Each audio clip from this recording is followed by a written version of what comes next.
Hello, I'm Dave and this is Logan, out once again for a walk in the New Forest. Thanks for joining us.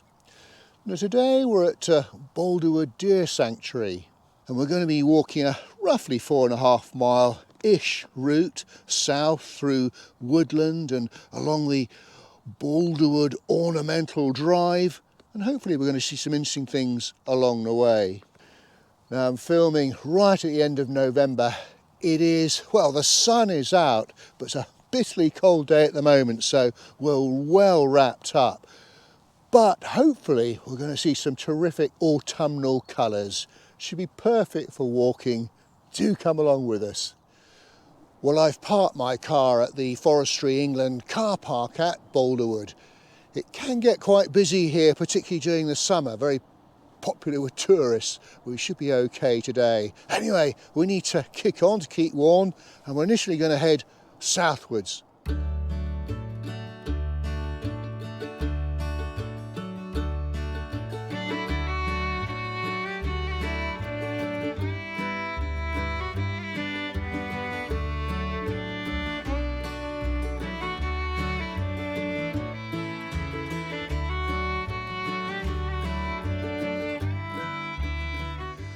Well, right close to the car park is the deer viewing platform, very popular with tourists, particularly in the summer.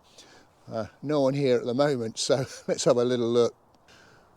Now hopefully you can see this, because this time of year the sun is so low in the sky and it's struggling to come through the trees behind me, but hopefully give you an idea of what it looks like. So I'm not 100% sure when the deer viewing platform established here, and I believe in the summer they do feed deer here so that visitors have got something to look at.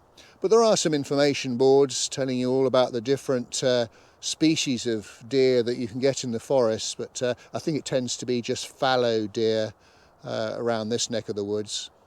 Well, I've left the deer viewing platform and I'm going to do a little detour to the west down I think it's called Bolderwood Grounds, see if I can find the Radnor Stone, and who knows what else we might find in the forest today.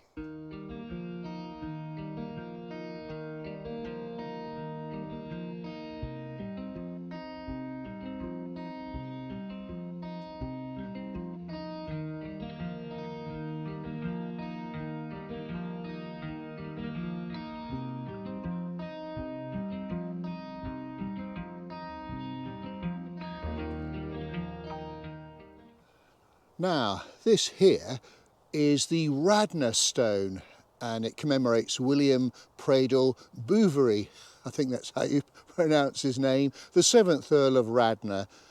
And well, Lord Radnor was the Forestry Commission chairman between 1952 and 1963, an official verderer of the New Forest between 64 and 66. He died in 1968 at the age of 72.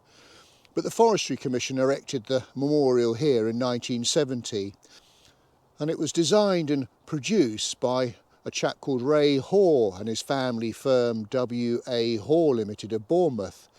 The actual design was selected by Dowager Countess of Radnor, and it's made of Westmoreland green slate because, well, there was no local indigenous material suitable, and Purbeck stone would have been no good, as it would have soon been covered in algae and suffered from the dripping moisture and lack of light round here.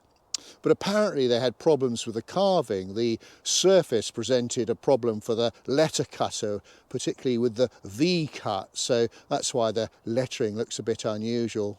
But it is quite something special, and Lady Radnor wanted forest subjects incorporated on the sides, and you can see them on each side, but I believe it took 6 months to make. Well, you never know what you're going to come across in the New Forest. Of course, it's Pannage season, which means pigs are out on the forest for a couple of months or so, busy eating the acorns, which of course are poisonous to the New Forest ponies. But lovely to see them in action, as it were. I do love pigs. I'm sure There must be something very nutritious down there. You can sit and watch these little critters for ages, couldn't you? Well, there's no doubt about it, this time of year the colours really are quite exceptional. And of course you've got the mixture here. You've got the sort of evergreen of the conifers mixed in with the deciduous trees, which of course the leaves now all beginning to turn yellow, gold and brown. And then on the ground there, the bracken that turned brown quite a few weeks ago. Well, this is as far west as I'm going to go in the walk.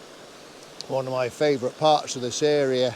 You can probably hear the water flowing over a tiny little weir behind me. It really is quite idyllic. Isn't that quite lovely?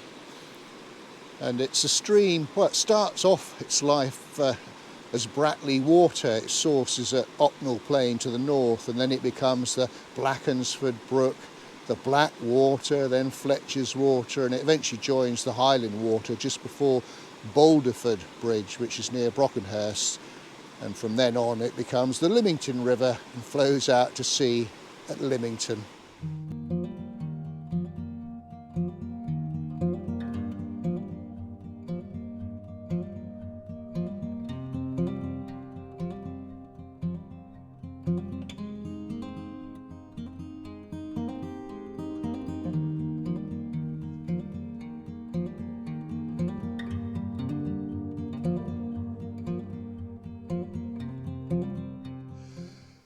Okay, what we're going to do now is head eastwards, uphill, and to rejoin the Bolderwood Ornamental Drive. I should point out, by the way, the Bolderwood Grounds are very much a wildlife conservation area, and there are loads of signs up just asking you to keep your dogs on leads at all times. Of course, the lovely thing about this walk is that you can keep to the gravel tracks, and from time to time, if you spot anything interesting, you can shoot off into the woods. And I've just seen something through there. There's some really colourful foliage. Let's go and have a look. Yeah, there we go. Now, I don't know if you're going to be able to see all of this because half of it's now in the shadow, but where I was looking back, the red colour on those leaves in the sunshine was quite amazing. Well, we've made it back to the Bolderwood Ornamental Drive, and what we'll do is we'll follow this road southwards, and from time to time we'll shoot off either side to do some exploring. Way back in, well, up until about the 1960s, this was just a gravel track before it was tarmacked over. And now so it's quite a popular little drive for tourists going through this part of the forest. Now, just over at the other side of that field there's a rather gorgeous white cottage, Bolderwood Cottage. Now, over the years there have been several hunting lodges in this area, including a royal hunting lodge which Logan and I explored in our Eagle Oak video a couple of years or so ago. And then a lodge that became the Master Keeper's residence was built in 1686 and extended in 1732 and 1747, but it was all pulled down in 1833. So in this area, well, there's what was a groomkeeper's lodge that remains to the northwest of here. It's now called Bolderwood Farm, and this white cottage here, as I said, called Bolderwood Cottage, and it's thought to have been built from the scullery or stables of the main lodge. Now, these are medieval royal lodges, and there was a handful of them throughout the New Forest. They were built inside an enclosure which would have had a bank and ditch, and then the buildings themselves, well, they would have been wooden with slate roofs. But just in front of me here, you may well just be able to make out a bit of bank of the enclosure. Just going through here, now, this is what makes life difficult for the archaeologists, because I think there's been a little bit of gravel quarrying here as well in the 18th, 19th century, so there's a bit more banking here, so that may well be part of the old lodge, or it might be to do with the quarrying, I don't know.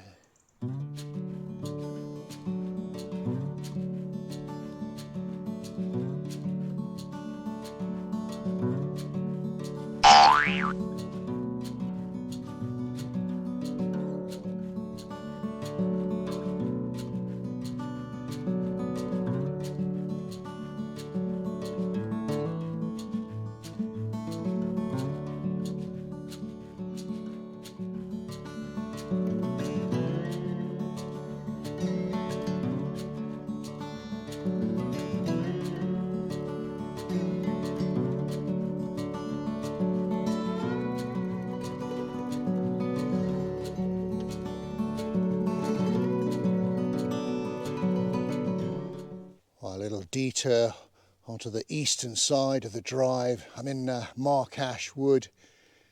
The colours, they're terrific, aren't they? And a real mixture in here. We've got beech, the odd oak, a lot of holly and some red berries on the holly in front of me there. So peaceful as well.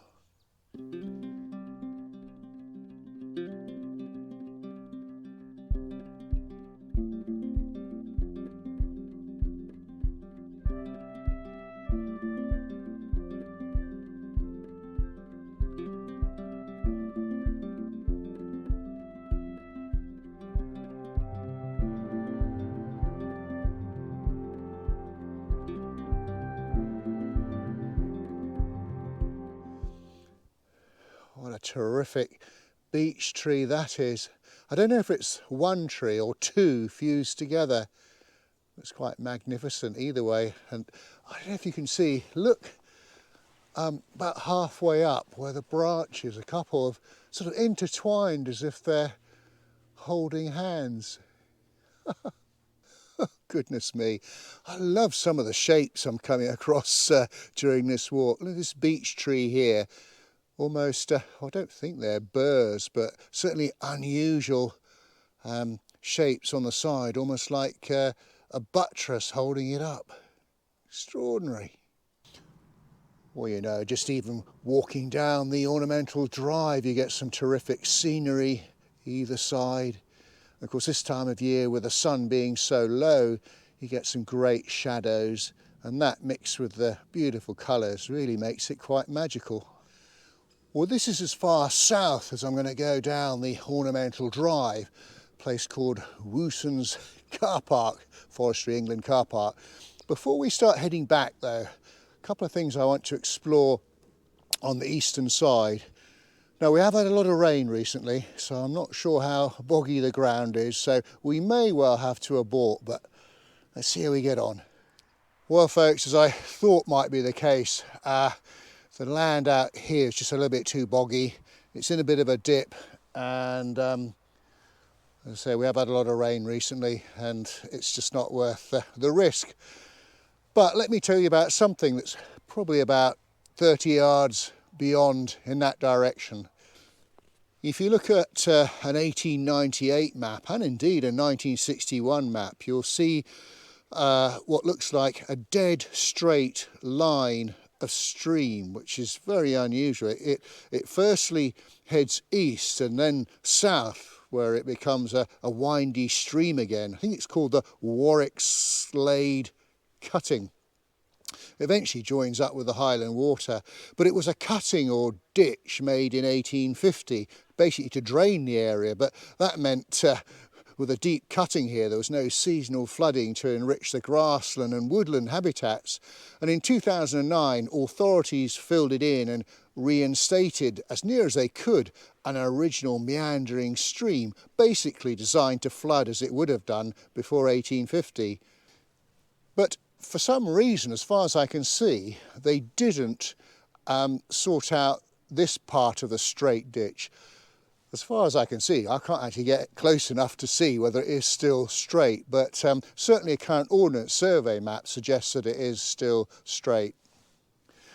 So there we are. Now, let's see if we can find the second thing that I want to explore.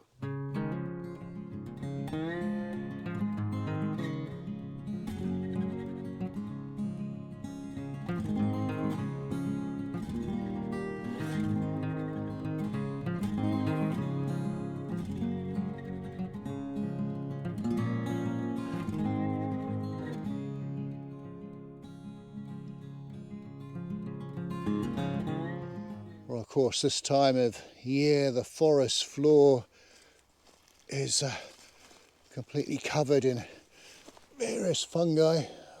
The reddish one there and loads of brown ones there. You'll notice I'm not telling you their names because I have no idea what they are, but they're lovely to see anyway.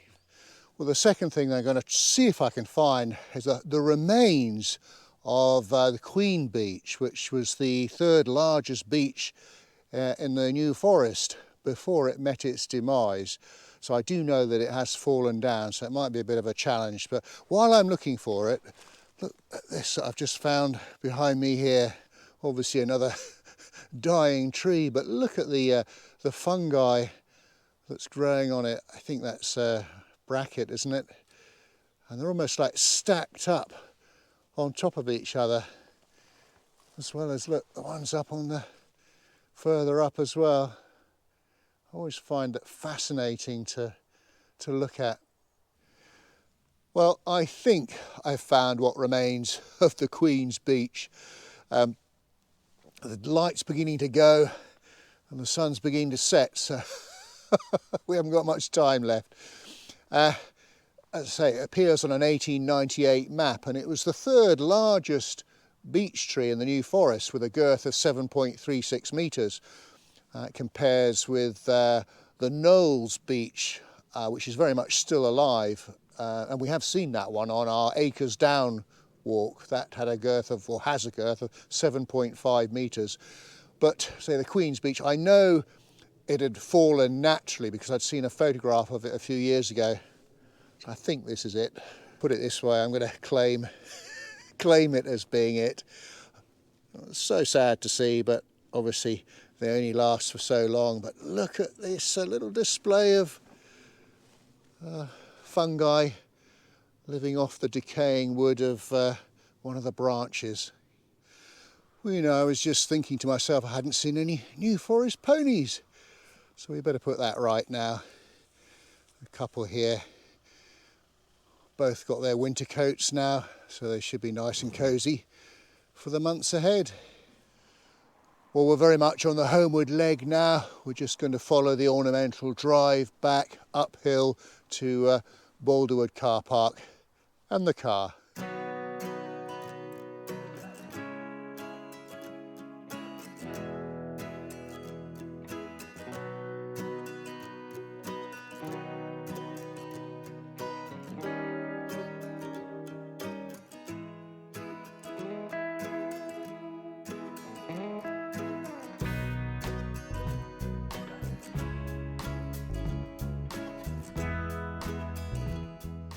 Well folks, we've come to the end of our walk. We hope you enjoyed our little wander through the woodland in the New Forest on a beautiful autumnal day. If you did, please do give us a thumbs up or a like, and do leave a comment, and do check out my Facebook page, Dave's Countryside Walks. So until we meet again, thanks for watching and cheerio. Good boy.